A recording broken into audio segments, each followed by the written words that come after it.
We have killed him, you say. Where do you get this we, Fred? If you hadn't thrown out the baby instead of the bathwater, maybe you would have seen the gospel truth that no women nailed Christ to the cross or pierced his side. In fact, remind me, who was it gave him life in the first place?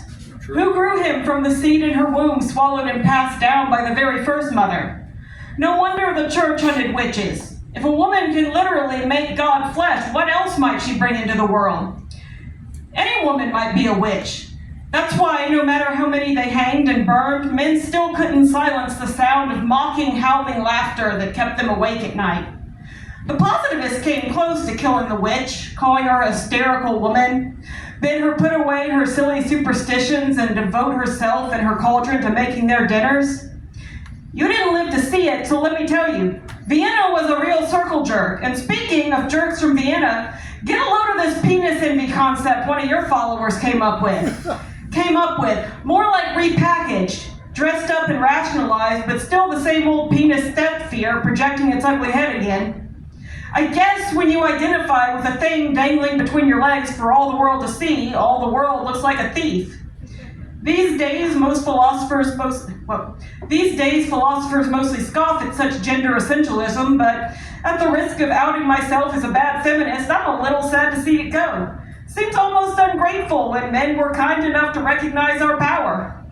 Calling Mother that fathomless being that encompasses all others, who goes about her work in the dark, deaf to men's claims that she begins and ends within the scope of their small circles of light, the chaos, the primordial nothingness from whom their towering civilizations rose, and who will one day sweep them away again like so much dust.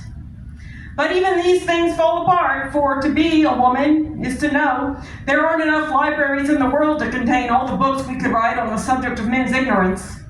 Here's a page from one of mine. God is dead and men have killed him. That may be true, but you don't know the half of it. Call it women's intuition, but something tells me that once again, men have executed little more than the plan of a god grown old and tired after a millennium left hanging from the crude wooden structure of men's design.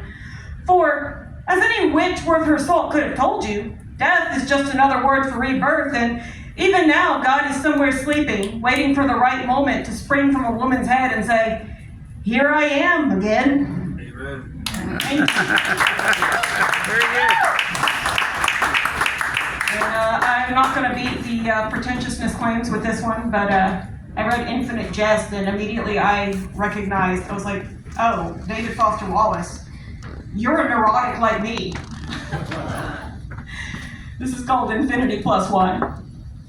I see you, David Foster Wallace, reading between the lines, my eyes on the page, my nostrils, my mouth. Did I laugh at that insult? Did I catch that reference to Deleuze?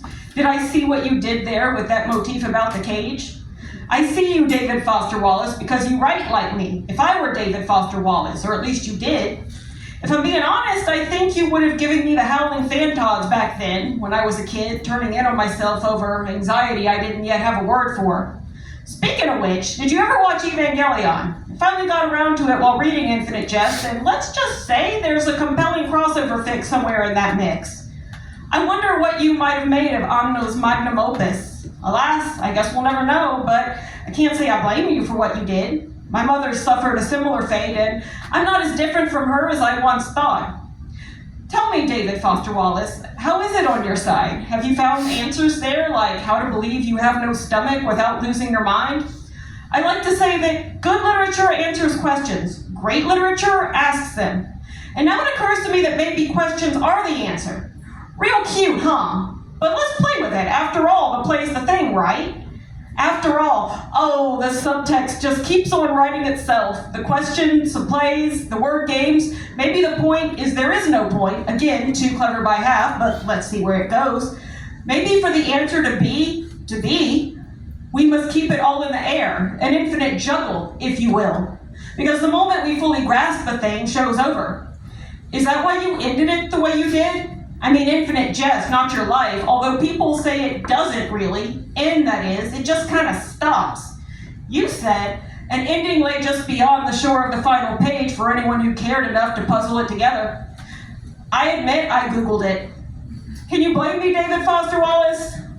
After 1,000 pages spent on wide-eyed alert for every nuance, every double and triple entendre, My attention was spent, and the resolution of the plot fell kind of beside the point because I got it. I think I did. I feel I did. And here I am still talking about it. Because I see you, David Foster Wallace. Because you write like me, if you were me. And now I'm wondering, did you too fight the urge to roll up your sleeves and reveal every last trick in your book? I think the place I've written myself is that maybe we don't need to worry about it so much because for every question cut off by a definite answer, 10 more grow in its place. Sure, you don't need me to tell you, I use definite there for its most literal sense, that you've already clocked what I'm doing here, showing my telling. And this is what I mean when I say I write like you if I were you, who wrote like me if you were me, and see, I'm still doing it. Writing, explaining, living, keeping it all in the air. I guess in a sense so are you, if you know what I mean, and I think you do. Do you hear me, David Foster Wallace?